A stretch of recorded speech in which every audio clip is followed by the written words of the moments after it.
Well, as is evident, I'm teaching a class this morning, and we're going to continue in the study of the book of Ruth. And we so appreciate the studies that we have had in the book of Judges and then through the book of Ruth that Stephen has led us through.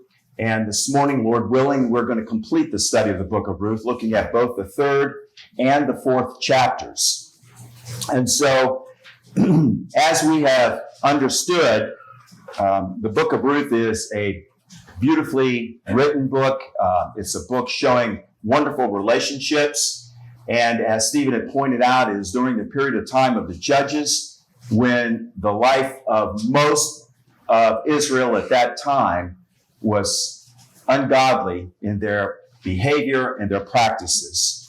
And so we understand that Ruth was living with Naomi, her mother-in-law, and they chose to return back to Bethlehem. And we understand as well that Naomi had lost her husband. Ruth had lost her husband. They were bonded together. And Ruth has great love for Naomi. And they were in extreme poverty. And they had material needs. And as we understand, they came, and Ruth, in our study last week, Stephen pointed out to us how Ruth was industrious and identified opportunities to work in which she laid her hands to do to provide to their needs. And of course, there are expectations that they had. You know, Ruth is a relatively young woman. Naomi, as we know, is an older woman already having children. And that Ruth would desire to marry again, if at all possible. And that was the purpose, of course, that God had for women. And in that time in particular, it was a great dependency. And then, of course, Naomi would have liked to have had grandchildren. And we see that God's providence is at work in these final two chapters as well. And we see the wisdom that they had. And in particular, we'll notice patience and the request for patience that Naomi asked Ruth to continue to extend. And we'll notice that point. And also their continued faith. It is the faith that Ruth had in God that she continued to be with Naomi and submit herself to the true and the living God. And we see that they are, in the end of the writing of the book of Ruth, they have been recipients of God's blessing to full measure, and we see how things are concluded in their life. So let us begin in Ruth chapter 3. And would someone please read verses 1 through 5 for us? Ruth 3, 1 through 5. Yes. Then Naomi, her mother-in-law, said to her, "My daughter, shall I not seek security for you, that it may be well with you? Now, is not Boaz our kinsman, with whose maids you work? Behold, he winnows barley at the threshing floor tonight. Wash yourself, therefore, and anoint yourself, and put on your best clothes, and go down to the threshing floor. But do not make yourself known to the man until he has finished eating and drinking. It shall be when he lies down, that you shall notice the place where he lies, and you shall go and uncover his feet and lie down. Then he will tell you what you shall do." She said to her, "All that you say, I will do." Okay, so what we see here then is Naomi giving instruction unto Ruth. And again, we see the nature of Ruth. She does not provide a rebuttal. She is extremely compliant. She trusts in the wisdom that Ruth is guiding to her. And she fulfills this to the best of her ability in complete compliance with the instruction that Ruth is giving her. And there are things that are possibly occurring here that Ruth may not understand, and we'll notice also, and that is the law that existed concerning the death of a husband and the change of ownership of property referring to the near kinsman. And we'll see that as it will occur here. And so she is looking for the continued security and well-being of Ruth here, and she is identifying the things that she needs to do. And as we also understand, and we'll notice even further because of what Boaz says in regards to Ruth, she's not doing these things because she is trying to have an advantage, but she's doing these things because this is what Naomi is guiding her to do and giving her wisdom to do this. For instance, she's telling her to prepare herself, to put on nice clothes, the best garments that she has. And why would she do that?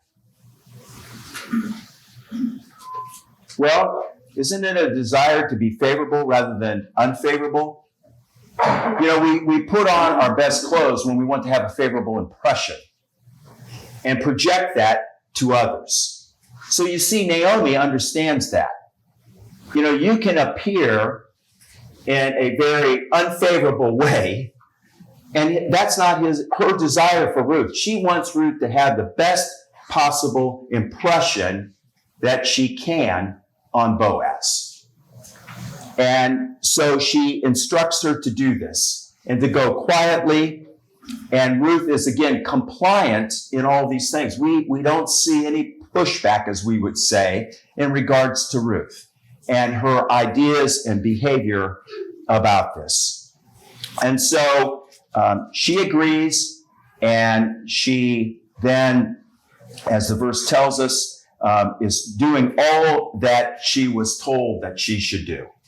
Any other thoughts or comments anyone would like to have before we look at the next section of passage? Okay, let's now look at verses 6 through 13. And do I have someone volunteering to read that? Yes. So she went down to the threshing floor and did according to all that her mother-in-law instructed her. And after Boaz had eaten and drunk, and his heart was cheerful, he went to lie down at the end of the heap of grain. And she came softly, uncovered his feet, and lay down. Now it happened that at midnight that the man was startled and turned himself, and there a woman was lying at his feet. And he said, "Who are you?" So she answered, "I am Ruth, your maidservant. Take your maidservant under your wing, for you are a close relative." Then he said, "Blessed are you of the Lord, my daughter, for you have shown me more kindness at the end than at the beginning, and that you did not go after young men, whether poor or rich.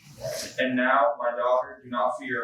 I will do for you all that you request, for all the people of my town know that you are a virtuous woman.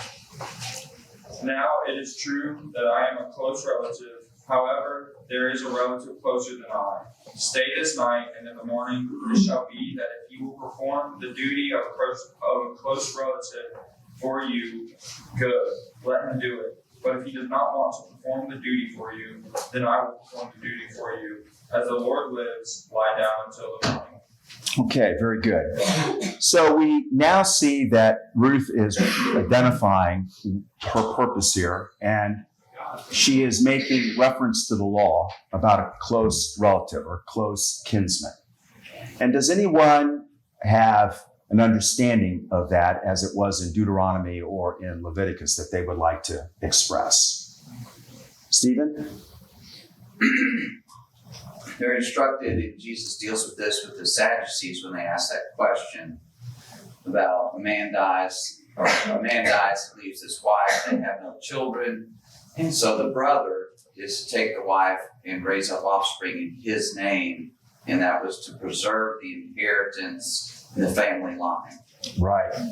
And then we'll also see the other phase of this dealing with property. Mm-hmm. And we'll note that particularly in chapter 4. So this was the instruction, and obviously Naomi instructed Ruth about this. Would Ruth have had knowledge about this necessarily herself? Not being a Moabitess. No, she would not have known about this in the law unless she has deeply studied the law, but it's not likely that she did. But she's doing, again, everything that Naomi is instructing her to do. And we then see that she is requesting that you take your maidservant under your wing. In other words, to marry her and enter into the bond of marriage. And we see that, Boaz looks, well, let me ask you, how does Boaz look at this? What is his response to this? Well, it's Tom. Yes. Like I said, you could be pursuing these much younger men out there. Right. That's a very good point, Tom, and one that we do want to consider, because what is that telling us about Ruth? Focus. Yes. She's virtuous. Yes. And she was not enticed to look at young men or opportunities of wealth that young men could provide her. But she is pursuing the instructions that Naomi has given her. And she also knows the nature of Boaz and the kindness that he has continued to express both to her and to Naomi. So we see that Boaz looks at this very favorably. And as we understand here with Ruth, that she is doing exactly the things that she was instructed to do, and the results are working out favorably for her. Basically, again, if you do that which is right, will God not reward you? And that's the nature of Ruth, constantly learning and doing the things that she's instructed. Zach? Yeah, just a question in verse 9, what we were just discussing, where she says, "You are a redeemer." If she was unfamiliar with the legal process that God had ordained in Deuteronomy, why would she know to address him or to identify him as a redeemer? Is that a general term, or did she have some faint understanding? And she was going to leave it up to Boaz to figure out the specifics of that? Well, I have the thought or the idea about this impression. Of course, Naomi and Boaz both would know this because of the law, and the New King James refers that as close relative.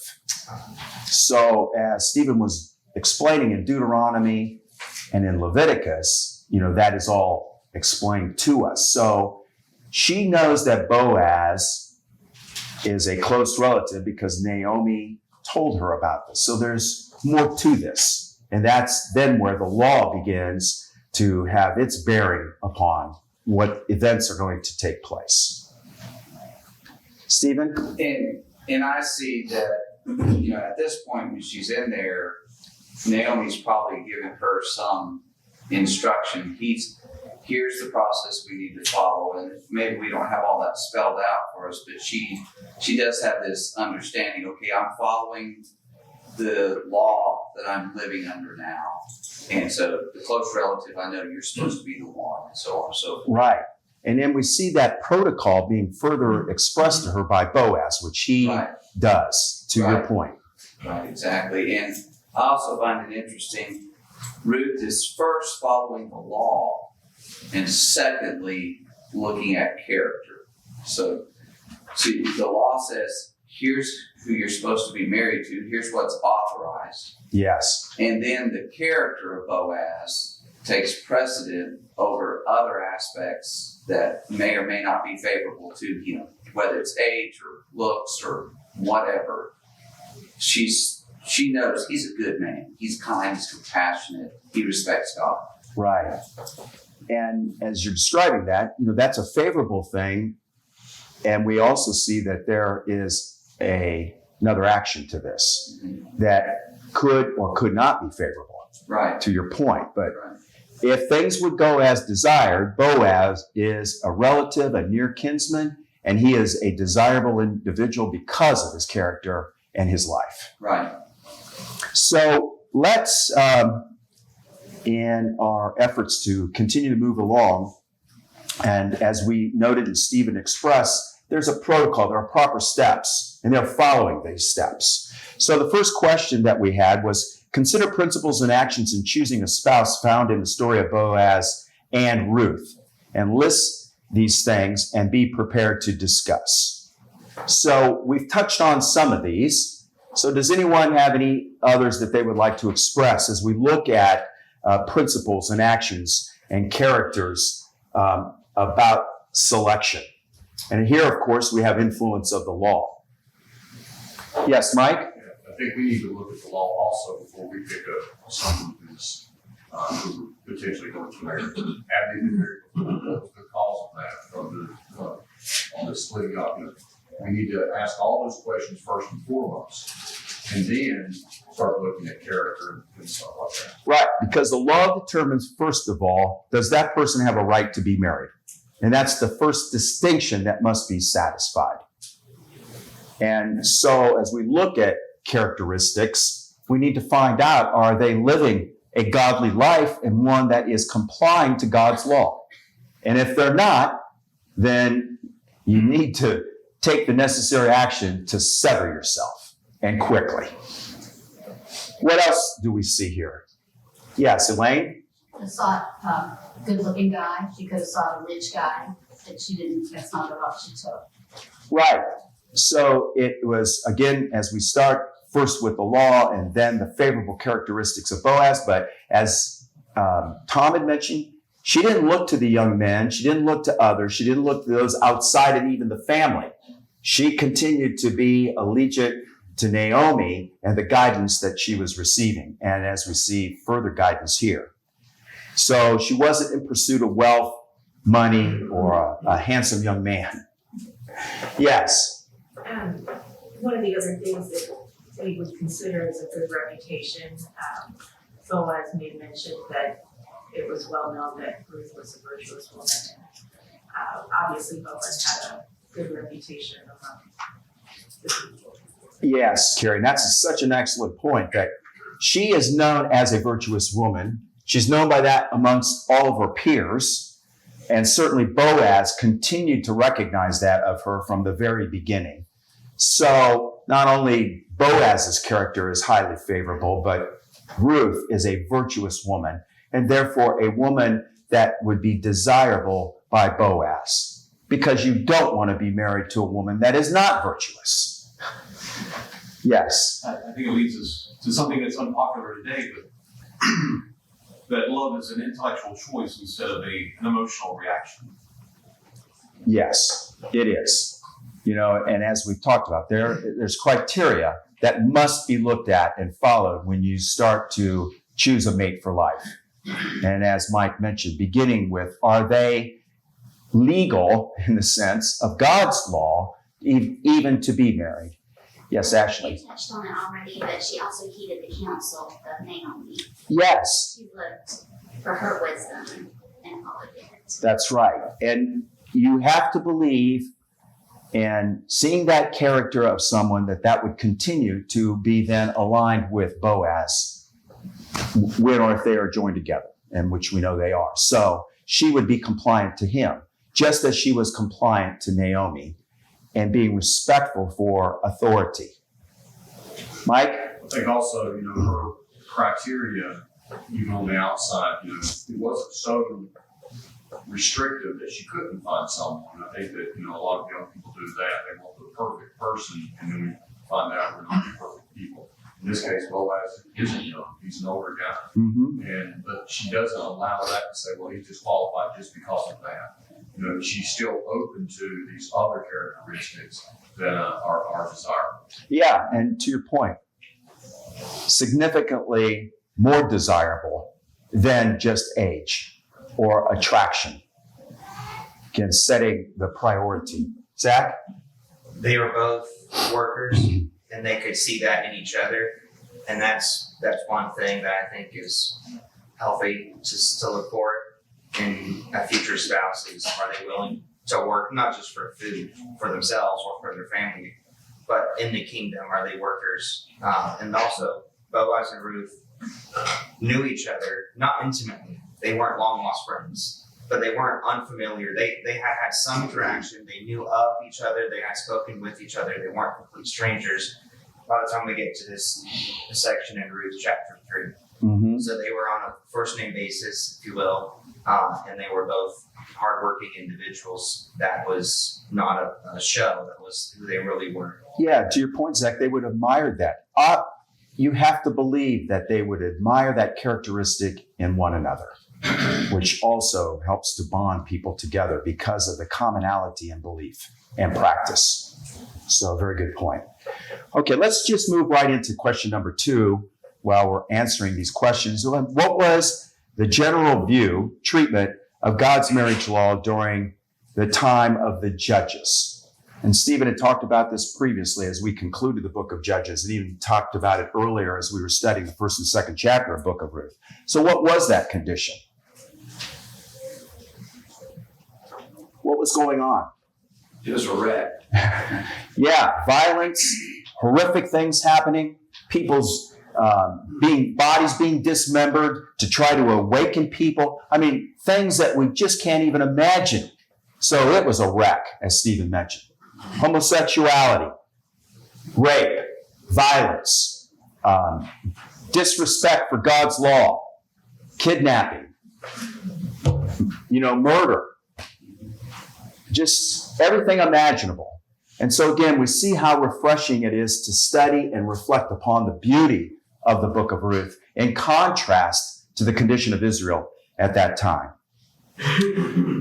Okay, let's now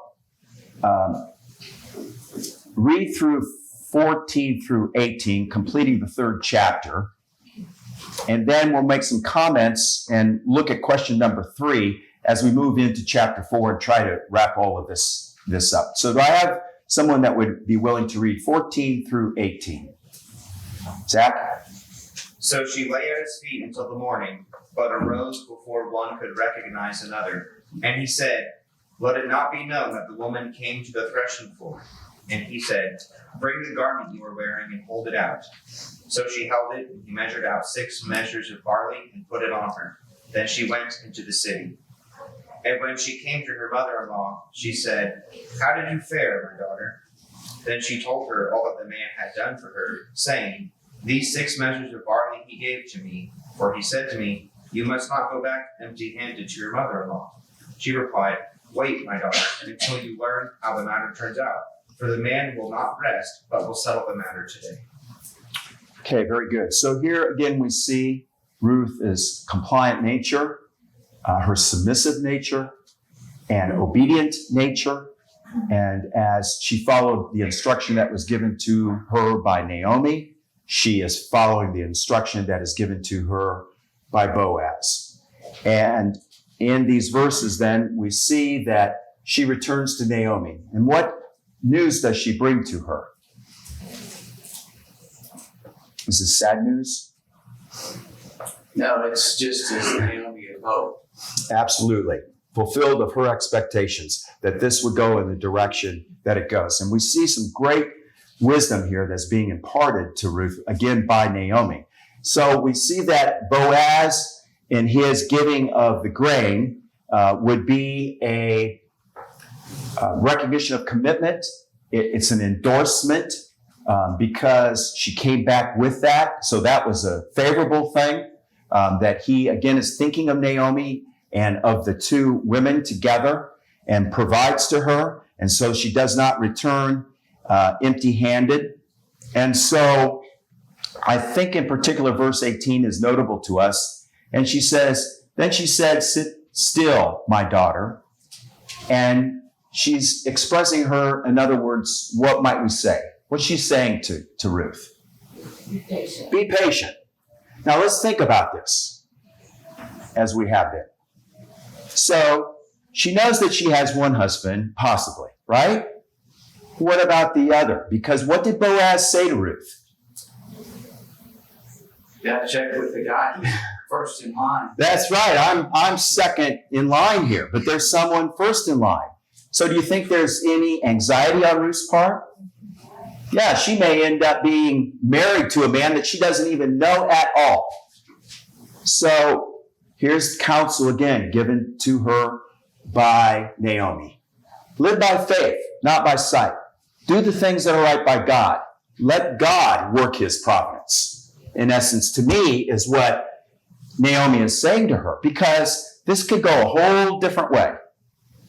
And so she's instructing her to be patient. And she also knows the nature of Boaz, because is he going to wait 3 or 4 weeks to do this? What's he going to do? She knows what he's going to do. Immediately, he's going to take care of this. Again, speaking of the nature of Boaz, and when you have things to deal with it then. You know that old saying, a stitch in time saves 9? Just do what you need to do. Do it every day. That's what made Boaz the man that he is. Mike?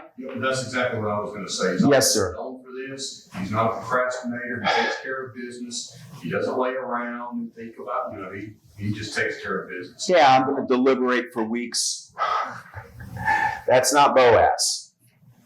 And that's what we see. He's a person of action, but he does it in the right ways. It's not, as we say, reckless abandon. He's not just doing things for the sake of doing them, but he's very purposeful, and that is recognized by Naomi. And she is guiding Ruth in this matter. Anything further? Yes, Stephen? It's beautiful in this account here that when she goes to Boaz at night, she's at his feet. He's not even aware she's there. He wakes up, "Who are you?" She remains at his feet. Yes. So it's indicating to us very clearly, this is not a man or a woman in salacious activity, testing things out, so to speak, before they commit to each other, as our society tells us people need to do. But this is very respectful. Everything's above board. It just gave them an opportunity to have this private conversation about what they desired and what they expected to unfold. Yes. It is. And again, we'll see these characteristics of them doing the right things as we continue with this examination. Yes, Nancy? Well, just a little, another thought on what Stephen was saying. He even protects her reputation because he says, and he's not saying that to her, let it not be known that the woman was here at night. So he even then protects her reputation further because nothing happened that should not have happened. And he knows people talk about things. Yes, they certainly do. And so you're right. All those things are leading us to understand dignity and respect as well as reputation and influence. And that's what he's preserving here and is recognized as we look here into chapter 4 as well. Zach? As we know, all this is trending towards Boaz becoming her main caregiver, which would extend to Naomi, but he already is taking care of them. And you see that in the 6 measures of barley, which is not an insignificant amount. How much is debatable? A few weeks, couple months worth of food, bread, perhaps, but he did not give her a small amount. And so this is continuing to be a sign of his character and of his intention to take care of Ruth, soon to be in a permanent manner. Yeah, and as you know, that in the New King James, they refer to it as an ephod, which is 0.65 bushels, and it would not be probable that she's carrying 6 bushels, in that garment. But 6 measures would be a different amount, but it's an abundance, as much as she could possibly carry, is the point. And what we saw when she was gleaning, the same type of things that he did, making it easier on her rather than a hardship that she would bring back so much in a single day. So yes, he was taking care of them. It's not a bride. No, it's not a bride. He's not wooing her by giving her bread. That's not a really good technique. Exactly, Zach. And as we read this, we don't want to read it in a disingenuous manner, just as he was going to take, advantage of her. He didn't. They were respectful with integrity. And that's the important thing about the book of Ruth. It tells us about our behavior, our conduct, our integrity. And it's something we have to measure ourselves, of ourselves. Very good. Okay, let's move into 4, and then we'll answer question number 3. And I'd like for us to read verses 1 through 12, please. Do I have someone to read that? Mike? Now Boaz went up to the gate and sat down there, and told the Redeemer of whom Boaz spoke was passing by. So he said, "Come over here, friend, sit down here." And he said, he came over and sat down. Then he took 10 men of the elders of the city and said, "Sit down here." So they sat down also. And he said to the Redeemer, "Naomi, who has returned from the land of Moab, has to sell the plot of land which belonged to her brother Elimelech. So I thought that I would inform you, saying, buy it before those who are sitting here and before the elders of my people. If you will redeem it. But if not, tell me so, that I may know. For there is no one except you to redeem it, and I am after you." And he said, "I will redeem it." Then Boaz said, "On the day you buy the field from the hand of Naomi, you must also acquire Ruth the Moabitess, the widow of the deceased, in order to raise up the name of the deceased on his inheritance." Then the Redeemer said, "I cannot redeem it for myself, otherwise I would jeopardize my own inheritance. Redeem it for yourself, that you may have my right of redemption, since I cannot redeem it." Now this was the custom in former times of Israel concerning the redemption and the exchange of land to confirm any matter. A man removed his sandal and gave it to another. And this was the way for confirmation in Israel. So the Redeemer said to Boaz, "Buy it for yourself." And he removed his sandal. And Boaz said to the elders and all the people, "You are witnesses today that I have bought from the hand of Naomi all that belonged to Elimelech, and all that belonged to Chilion and Mahlon. Furthermore, I have acquired Ruth the Moabitess, the widow of Mahlon, to be my wife, in order to raise up the name of the deceased on his inheritance, so that the name of the deceased will not be eliminated from his brothers or from the court of his birthplace. You are witnesses today." And all the people who were in the court and the elders said, "We are witnesses. May the Lord make the woman who is coming into your home like Rachel and Leah, both of whom built the house of Israel.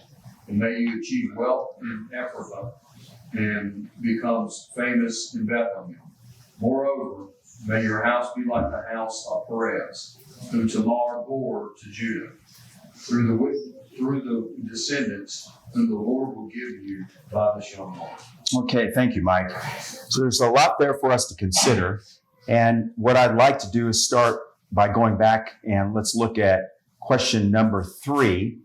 And it says, discuss how God's marriage law was respected and who showed that respect, because that respect is also carried over into chapter 4 that Mike had just read. So, who respected God's marriage law that we know of here in the context of Ruth chapter 3 and chapter 4? Pardon me? Boaz did, for one, because he didn't take any advantage of Ruth at all and was respectful of her, guided her, and told her what to do. And as we had talked about, protected her reputation.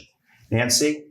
Naomi at the beginning, Naomi is the one who set the whole process. Yes. So Naomi respected God's marriage law and set this in order. And they followed, again, its law. And law is a force to govern behavior. That's the purpose of law, to govern our behavior. And as we look at the book of Ruth, we see very favorable behavior because, first and foremost, they're complying to God's law. Who else? Ruth. Yeah, certainly Ruth. And as we know in both cases, abiding by what Naomi instructed her to do, abiding by what Boaz had instructed her to do. And then at the conclusion of the areas that Mike was reading for us in Ruth 4 and the last few verses, what do we know there about those that respected the marriage law? Those elders did. People who here. Yes, so the people that dwelt there in Bethlehem, close relatives, the men, the women. So here we see again a set of people and a condition of behavior that should have been prominent within all of Israel. But it wasn't, was it? as we talked about, what was going on around within the nation. But here are those, a remnant, if you will, of those that are doing the right thing before God. And so they were following God's marriage law in contrast to what we talked about previously with those that were involved in homosexual relationships, forcing and taking lives over that, adultery, all forms of fornication. And they were not being greater Israel in many ways, not at all recognizing God's word and the power of the law to govern their behavior. So in regards to that question, any other thoughts, Stephen? Just that, just as this community of people in dark times could respect God's law, we can do that as well. And as families, as a congregation, of course, as individuals, we respect it. We can stand out and be a rebuke to the ungodliness around us by the way that we conduct ourselves under His will. Yes, absolutely. And we see now there's no disregard, or there's no regard for God's marriage law. There's a complete disregard where a man will take another man's wife, or a wife will take another woman's or wife's husband. And people are okay with that. They recognize it as acceptable. You know, if I was to steal your car, what would the law say about that? I'd end up in prison. But I can steal someone's wife and people celebrate it. Oh, well, they found their mate. It's a disaster, as Stephen's pointing out, how we are today, where we look at ourselves relative to what Israel was, versus a standard here that's given to us in the book of Ruth, how we ought to conduct ourselves and respect God's marriage law. So thank you for those comments. Anyone else? Okay, let us look real quickly then. So we see this legal transaction taking place. We see that there are things that are customary to take place, such as the removal and exchange of a sandal.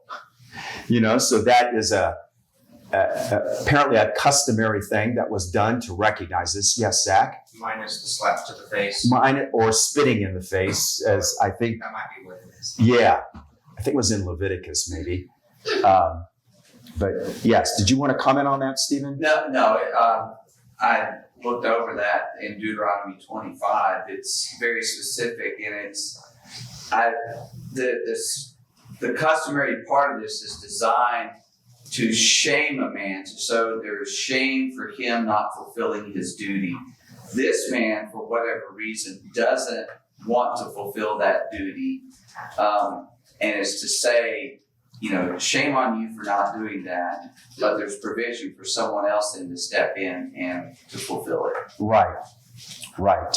And for him, he does have that alternative, doesn't he, with Boaz? Yes. And he turns to Boaz, and Boaz, of course, does fulfill both of those requirements with the marriage, with the willingness to marry Ruth, as well as to purchase the land that Naomi sold. So why do we think Naomi sold the land? Poverty. Abject poverty. And it was the only thing she could do. And so now the land is being redeemed by Boaz.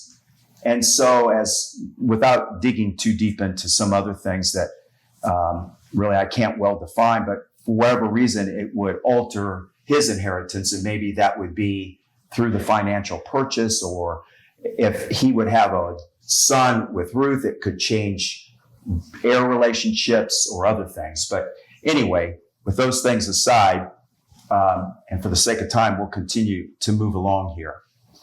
And so we see this blessing. It's recognized by others as blessings. We have commented on that. Naomi is receiving these blessings because of it.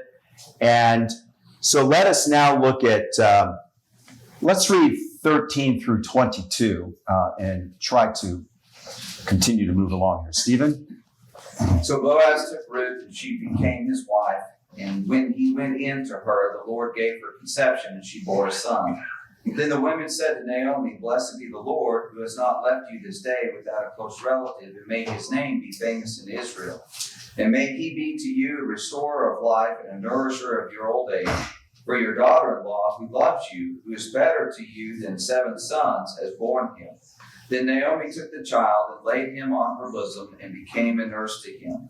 Also the neighbor women gave him a name, saying, "There is a son born to Naomi." They called his name Obed. He is the father of Jesse, the father of David.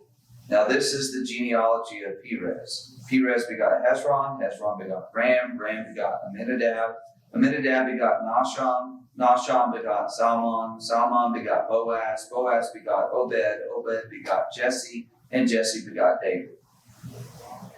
Okay, thank you. So I had the impression here that it may have been another custom for others to maybe give the name of the child. Stephen, maybe in your study, you saw that as well, but it seems to indicate that someone else is naming him Obed. And we then begin to see how all of this is coming together with Ruth and with Naomi and, of course, Boaz. And so Boaz does take Ruth. She is blessed by God in conception and bears a son. We recognize, the beginning here of seeing all this work together favorably for Naomi, for Ruth, and for Boaz, as well as Obed. And let's talk about that a little bit in our remaining time. So the final question that we have is reflect on the overall story of Ruth and be ready to discuss God's providence working in her life and our lives. Note some specific things God worked out for Ruth. So let's talk about the providence for Ruth and then for Naomi, because there is so much that we can address here. So let's begin then with Ruth. What do we see happening here in Ruth's life overall? Well, is it accurate to say the providence of God was at work with Ruth's life or not? Well, it was. Yes, Stephen? One of the things that stands out about Ruth is there's no miracles recorded in Ruth. There's no direct communication from God recorded here, whereas the previous books, from Genesis forward, you have God communicating to men in various ways at various times for various reasons. You have him working miracles to bring about various things. And here, there's none of it. Right. It's just purely individuals acting day to day. So that principle of faith without works is dead. Is that true here? Yes. Yes. They worked their faith and they saw the result. And we clearly see that here. The working of faith, belief, and practicing it. Believing it and doing it. And that's what we see as we're noticing, particularly here of Ruth. And so, all the decisions that are made by Ruth by being obedient, her obedience has brought about the results that we are seeing. So let's quickly then talk about Naomi. What do we notice there about Naomi in all of this? Yes, Mike? I think throughout the story, we see her, kind of, we say question her faith because she continues to do the right thing, even in the adverse times that she had in her life. She still did the right thing. There may have been times that she felt bitter about things. However, she still put her trust in God and still did what God required of her. Right. So we see, as we talked about at the onset of the class, restoration of Naomi to a desired state where she was in abject poverty, nothing remaining and returning back. So we see that. We see that she has a daughter. And how is that daughter compared to sons? Well, the women state better than 7 sons, that she's given Naomi everything she could hope for. What a blessing. What a blessing Ruth was to Naomi. And then she has a grandson, Obed. And so what do we know about Obed? Well, it describes for us here that, Obed is through this blessing to Naomi, she is going to have and is in line of a lineage, a heritage of some of the greatest men in the history of this world. Right, and obviously written after the time of David, Yes. or at least no later than his reign. Otherwise, it's not worth mentioning him, and they wouldn't have ended with him. But it's showing here this great king, the greatest king Israel ever had, came from this line. And that is, it'd be like somebody being, I guess in our country, like in George Washington's line. Yes. Look at who this person is that came from this family. So with Stephen mentioning that, then looking at it from our vantage point, and these things are written for our knowledge, for our learning, for our admonition, we even have a greater recognition, and that is Jesus Christ, the Son of God, came through this wonderful woman, Naomi, and her action with Ruth. Yes, Mike? You look at the righteousness that both Boaz and Ruth had, and it continued to carry through all the way down to their great-grandchild, David. And so it shows that they were great people of faith. They were very active in their faith and practicing their faith as well. All right, very good. Now, the other thing we want to notice here as we conclude, none of this would have been possible if they were not willing to endure sacrifice, personal sacrifice, and willing to have a mind to continue to press on each and every day, doing the things of that day, because then the following days will take care of themselves. No different for us today. Practice the things of today. And that's what we see throughout this book of Ruth. It's just a beautiful book, and appreciate Stephen leading our study through this and us having the opportunity to look at the beauty of this and the concluding thoughts that we can gain to help enrich in our lives. Does anyone else have anything further? Yes, Stephen? It gives us hope, confidence, because the same God still rules the world. We don't need a miracle. We don't need a direct communication from God for Him to work in our lives, the lives of people around us, to bring about great blessings. Anybody who loves the Lord, He'll open that door for them to come in and be joined into His people. And we can trust that what He's working is good if we just have that patience, and as you've been talking about, submission and obedience to His will. Yes, and that's the beautiful thing we see here with this is the working of that faith through patience and the continuation of it. Yes, Tom? And the fact that it's going to, we got about this. Naomi, husband died, son's died. What was me? God doesn't look favorable Yeah, anymore. that's what she said, wasn't it? She came right out of it. Yeah, because only God knows the end from the beginning. But we need to be doing the things that we're charged to do. Very good. Well, thank you, everyone, for your contribution this morning in the finalization of our study of the book of Ruth.